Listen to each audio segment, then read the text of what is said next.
यहाँ पर आए सभी media houses, journalists, students, legal experts, JNU SU के रिप्रेजेंटेटिव्स और सिविल सोसाइटीज़ का मैं स्वागत करता हूँ। आप सभी को पता है कि यहाँ पर जितने लोग बैठे हैं वो सस्पेंडेड स्टूडेंट्स हैं जामिया मिल्लिया इस्लामिया में। जामिया के ऊपर जो अभी अटैक हो रहे हैं वो अटैक एक आइसोलेटेड अटैक नहीं है, बल्कि यह यहाँ इस देश में जो किसान हैं, मजदूर हैं, सिविल सोसाइटीज़ हैं या जितने भी डिसेंडिंग पीपल हैं उन सब पे जो अटैक है ये एक तरीके से कोलेटरल डैमेज है। और अभी हमने देखा कि जितने भी इंस्टीट्यूशंस हैं, चाहे वो डीयू हो, जेएनयू हो, जामिया हो, एसयू हो, मानू हो, उस पर लगातार अटैक हो रहे हैं। और ये अटैक एक कैंपस प्रेमिसेस में नहीं है, बल्कि एक स्टेट बैक्ड अटैक है। स्टेट बैक्ड अटैक होने के साथ हमारे पास एक जो कैंपस डेमोक्रेसी का सवाल उठता है कि हम अपने कैंपसेस में सेफ नहीं रह पाते हैं, क्योंकि हमें आइडेंटिफाई कर लिया जाता है। हमें ये कहा जाता है कि अगर आप हक की आवाज के लिए खड़े होंगे तो हम आपकी आवाज को दबा देंगे। 15 दिसंबर 2019 में जब जामिया के स्टूडेंट्स हेजिटेट किए जब CA/NRC को इम्प्लीमेंट करने की बात हुई थी, उसके बाद हमने देखा कि दिल्ली पुलिस हमारे कैंपस के अंदर घुसती है और हमारे स्टूडेंट्स, सिक्योरिटी गार्ड्स और लाइब्रेरी को तोड़ देती है। उसमें ऐसे स्टूडेंट्स थे जिनके पैर टूट गए, जिनकी आंखें चली गई। और ये जो पुलिस की ब्रुटैलिटी थी और क्रूएलिटी थी, उसे स्टेट बैक कर रहा था। इस वजह से हम हर साल जामिया के ऊपर जो अटैक हुआ था उसको एक ब्लैक डे की तरह देखते हैं, उसको एक रिमेम्बरेंस डे की तरह भी देखते हैं और उसे एक रेजिस्टेंस डे की तरह भी देखते हैं। 15 दिसंबर 2024 को जामिया अटैक के 5 साल पूरे होने वाले थे और हर बार की तरह इस बार भी हमने सोचा कि हम 15 दिसंबर 2019 को वैसे ही याद करेंगे जैसा हम हमेशा करते आए हैं। हम उस ऑपरेसर को ये बताएंगे कि ये जो ऑपरेशन हुआ था हमारे साथ, जो इनजस्टिस, जो ब्रुटैलिटी और क्रूएलिटी थी, वो हम कभी भूलेंगे नहीं। हम सब कुछ याद रखते हैं और सब कुछ याद रखा जाएगा। 12 दिसंबर को हमने एक इंटीमेशन लेटर, जो कि हमारे पास सारे डॉक्यूमेंट्स हैं, हमने यहाँ रखे हुए हैं, हम लोग चीफ डॉक्टर को देने गए। दे डिनाइड। उन्होंने कहा कोई परमिशन नहीं है 15 दिसंबर की। 15 दिसंबर सिर्फ हमारा मसला नहीं है। 15 दिसंबर यूनिवर्सिटी का मुद्दा है, स्टूडेंट्स का मुद्दा है। और जामिया एडमिन 14 तारीख की शाम को एक सर्कुलर निकालता है उसमें, जिसमें यह कहता है कि 15 दिसंबर को सारे रीडिंग हॉल्स, लाइब्रेरी क्लोज कर दिए जाएंगे, क्योंकि वहां पर मेंटेनेंस का काम चलेगा। ये पूरी तरीके से हमारे आंदोलन को रोकने का काम था। हमें 15 दिसंबर को याद, चूंकि हम याद न कर पाए, इसलिए वो चाहता था कि कैंपस में स्टूडेंट्स ना आए। जब हम 15 दिसंबर को कैंपस में आए तो एक और सर्कुलर आया जिसमें कहा गया कि 2 बजे के बाद कुछ भी यहाँ पर नहीं रहेगा, सारे लोग कैंपस छोड़ के चले जाएं। लेकिन हमने इसको रेसिस्ट किया और कहा हम यहीं रहेंगे, हमारा कैंपस है और कैंपस बंद होने का कोई अपडेट नहीं है, कोई नोटिस में कुछ लिखा नहीं गया है। उसके बाद देखा गया कि जामिया एडमिन ने गेट क्लोज कर दिया। गेट क्लोज करने के बाद लगभग 100 से ज्यादा स्टूडेंट्स बाहर खड़े थे और मुश्किल से 15 से 20 स्टूडेंट जो अंदर थे वो गेट के पास गए। हम लोगों ने गेट खोल के वहीं पर नारेबाजी शुरू कर दी कि आप गेट कैसे बंद कर सकते हैं। चीफ डॉक्टर कहता है कि जो गेट के बाहर हो हमारे स्टूडेंट्स नहीं है। 2 से 3 घंटे तक हम लोगों ने वहां पर खड़े होकर जामिया एडमिन से कहा कि आप ये गलत कर रहे हैं और 15 दिसंबर को याद नहीं करने देने का मतलब है कि आप उस रेजिस्टेंस को, उस ब्रुटैलिटी को चाहते हैं कि हम भूल जाएं। फिर क्या हुआ कि हम सब ने सोचा कि हम 15 दिसंबर को याद करेंगे ही, चाहे कुछ भी हो जाए, चाहे कैंपस बंद हो जाए, चाहे एडमिन कोई भी नोटिफिकेशन निकाले। फिर क्या हुआ कि 16 तारीख को हमने फिर सोचा कि हम कैंपस में 7 नंबर के अंदर बिना किसी पोस्टर को रिलीज किए हुए वहां पर इमीडिएट कॉल देंगे। और हमने ऐसा ही किया।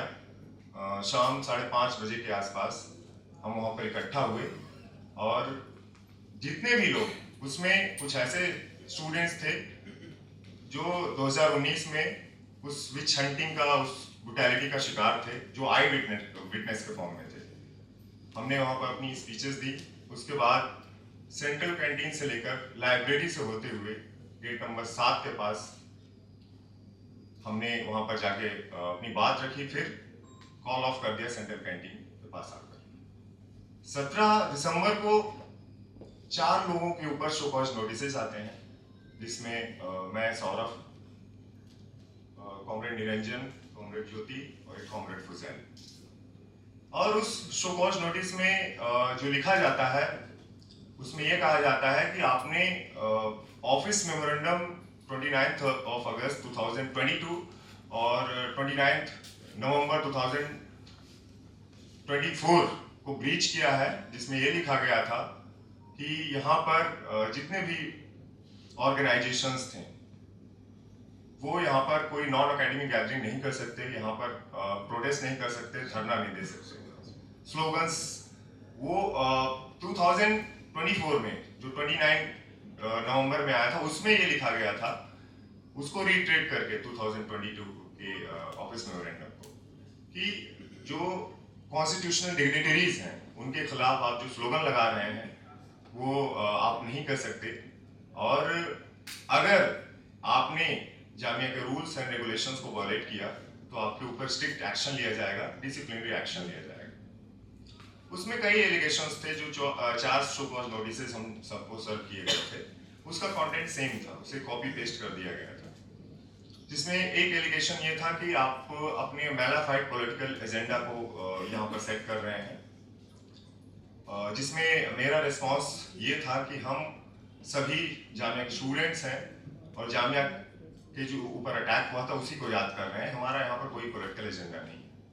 दूसरा जो एलिगेशन था वो ये था कि जामिया का एडमिन कहता है कि आपने जो यहाँ के स्टाफ हैं, टीचर्स हैं, यहाँ का रिसर्च है और एकेडमिक एक्टिविटीज को पैरालाइज किया। तो हम ये कहना चाहते हैं कि हम 5:30 बजे वहां पर गैदर हुए थे, जहां पर कोई क्लासेस नहीं होती है जामिया। उसके बाद देखा जाता है कि तकरीबन 2 महीने के बाद मुझे प्रोक्टोरियल टीम से एक लिफाफा मिलता है, जिसमें ये लिखा जाता है कि आपके ऊपर डिसिप्लिनरी एक्शन लिया जाएगा। और उसमें कोई एक्सप्लेनेशन नहीं था कि ये कि किस वजह से, जो हमने जवाब सबमिट किया था उसका एक्सप्लेनेशन इन्होंने नहीं दिया कि किस जवाब से हम सेटिस्फाई नहीं है। फिर हमने सोचा कि ये एक तरीके से विच हंटिंग है डिसेंटी की, कैंपस में हम खुद के ऊपर जो अत्याचार हुए उसको हम याद नहीं कर सकते, हम कैंपस के किसी मुद्दे को नहीं उठा सकते, क्योंकि एडमिन हम सबको आइडेंटिफाई करता है।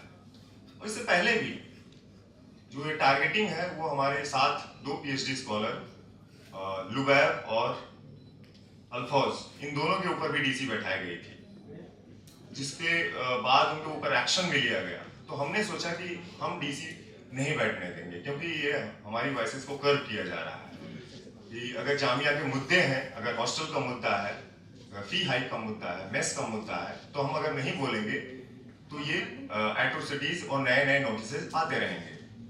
और पिछले 2 महीने में जामिया एडमिन ने तकरीबन 15 से 20 सर्कुलर्स, नोटिफिकेशंस, नोटिसेस निकाले, जिसमें एक पोस्टिंग और ग्रेफिटी मेकिंग को भी पेनलाइज करने का भी नोटिस था, जिसमें 50,000 फाइन था। इन सब बातों को लेकर हमने ये सोचा कि अब जरूरत है हम सबको एक साथ आने की। अब जरूरत है कि हम अपने कैंपस डेमोक्रेसी को बचा पाए। फिर हमने सोचा कि 10 फरवरी शाम 5 बजे से एक सिटिंग का कॉल देंगे। वो सिटिंग का कॉल था सेंट्रल कैंटीन के बाहर। फिर हमने देखा कि 10 तारीख को शाम 5 बजे से ही कैंपस के बाहर मिलिटराइजेशन स्टार्ट हुआ, पुलिस डिप्लॉयमेंट हो गया। हमारा कोई भी कॉल कैंपस के अंदर रहता है, हम देखते हैं कि पुलिस हरास करती है फोन कॉल के थ्रू, और वो आइडेंटिफाई करके रखी है, हमारे डिटेल्स शेयर कर दिए गए हैं एडमिन के द्वारा पुलिस को। उसके बाद जब हम लोग सेंट्रल कैंटीन पे इकट्ठा हुए, वहां पर जो मास मोबिलाइजेशन था वो तकरीबन 400 से 500 के आसपास का था। सारी जितने भी सिक्योरिटी एडवाइजर्स और गार्ड्स थे, टीचिंग स्टाफ थे, सब वहां पर इकट्ठे हो गए। एक घंटे के बाद हमने देखा कि जो मास मोबिलाइजेशन है वो हमारी तरफ है और वो कैंपस डेमोक्रेसी का मुद्दा उठा रहा है। एक बात और है जो कि डीसी सिर्फ मेरे ऊपर बैठी थी स्टार्टिंग में, उसके एक दिन पहले जब हमने सिटिंग का कॉल दिया था, कॉमरेड ज्योति के ऊपर भी एक डीसी का नोटिस आ गया था। तो हम दोनों के ऊपर डीसी का नोटिस था, बाकी 4 लोगों के ऊपर शो कॉज नोटिस थे। जब हम सेंट्रल कैंटीन के बाहर बैठे डे फर्स्ट 10 फरवरी को, तो हम देखते हैं कि जामिया एडमिन वहां की लाइट कट कर देता है और लाइब्रेरी और कैंटीन्स को क्लोज कर दिया, और वॉशरूम्स जो ह्यूमन राइट्स को वायलेट करता है कि हमें हमारे बेसिक नीड्स जो है कि हम पानी पी सकें, वॉशरूम जा सकें, उसको भी वहां पर वो लॉक लगा दिया वॉशरूम पे।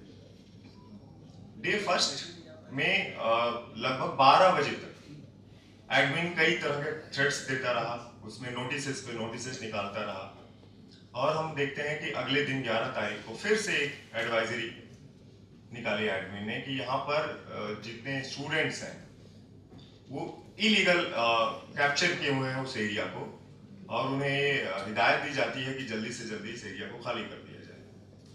लेकिन स्टूडेंट्स कैंपस डेमोक्रेसी के लिए खड़े थे। उसके बाद क्या हुआ कि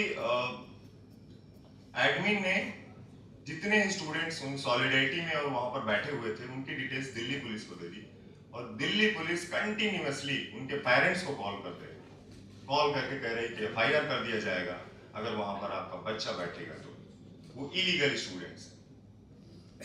फिर क्या हुआ कि जितने भी प्रोफेसर्स थे, एचओडीज थे, उनको इंस्ट्रक्ट किया गया कि जितने बच्चे वहां पर बैठे हुए हैं उनसे कहिए उनकी मोरल पुलिसिंग कराइए, यहाँ वहां पर मत बैठिए, आपके ऊपर भी एफआईआर हो जाएगा, आपके ऊपर भी शो कॉज नोटिस दे दिए जाएंगे।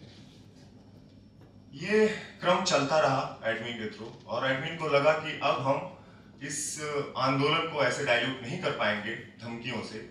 फिर 13 तारीख की सुबह, और सुबह अगर मैं बोल रहा हूं आधी रात कहते हैं कि 12:10 पे 7 लोगों को सस्पेंड कर दिया गया।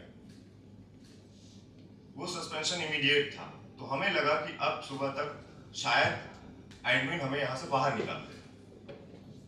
फिर हमने देखा कि सुबह 5 बजे हम जहां पर बैठे थे वहां पर चारों तरफ अंधेरा था, कोई लाइट नहीं थी, वॉशरूम को क्लोज कर दिया गया था, कैंटीन को बंद कर दिया गया था। वहां सुबह 5 बजे तकरीबन 100 से ज्यादा, जिसमें सिक्योरिटी गार्ड्स थे और दिल्ली पुलिस, मास्क लगाकर, अपना चेहरा ढककर हमारे पास आई, और सोते हुए जितने स्टूडेंट्स थे उनको फोर्सफुली किसी का बाल खींचकर, किसी को धक्का देकर, बिना किसी चप्पल के, बिना किसी कपड़े के, जो हमारे स्वेटर्स या जैकेट्स थे वो वहां पर रखे हुए थे, हम सो रहे थे, वो सब वहीं पर छूट गए।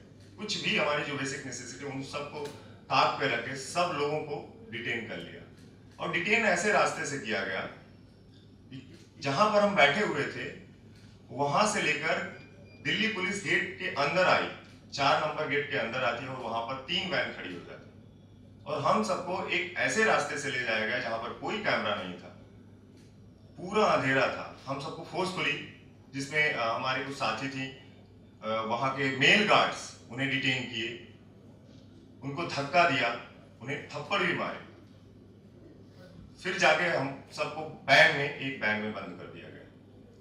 दिल्ली पुलिस ने क्या किया कि हम सबको डिटेन करते हुए हमारे मोबाइल फोन छीन लिए गए।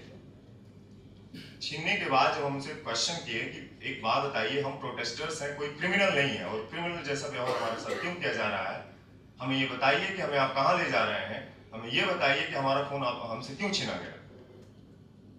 दिल्ली पुलिस ने 14 लोगों को डिटेन करते हुए एक वैन में 5 लोगों को, दूसरे वैन में 5 लोगों को और तीसरे वैन में 4 लोगों को रखा। फिर हमें अलग अलग बॉर्डर्स पे ले जाया गया। हम 5 लोगों को बदरपुर पुलिस स्टेशन, उसके बाद 5 लोगों को बवाना, उसके बाद 4 लोगों को फतेहपुर बेरी के पास ले जाया गया। तो ये जो इलीगल डिटेंशन था, ये जामिया एडमिन करवाता है। और उसके बाद हमने देखा कि अगले दिन, जिस दिन हम डिटेन हुए थे, शाम 14 तारीख को सुबह 9 बजे से ही प्रोक्टोरियल टीम ने जो 17 स्टूडेंट्स थे जो डिटेन हुए थे, उनको उनके जो रिकॉर्ड्स थे, उनके personal details, photographs, email ID, mobile numbers, घर के एड्रेस पब्लिश कर दिए, जो कि हमारे राइट टू प्राइवेसी को भी ब्रीच करता है, because this is the consensus between the admin and the students कि आप हमारे प्राइवेसी को विदाउट कंसेंट किसी को शेयर नहीं करेंगे। ये एक तरीके से शेमफुल एक्ट था जामिया एडमिन की तरफ से।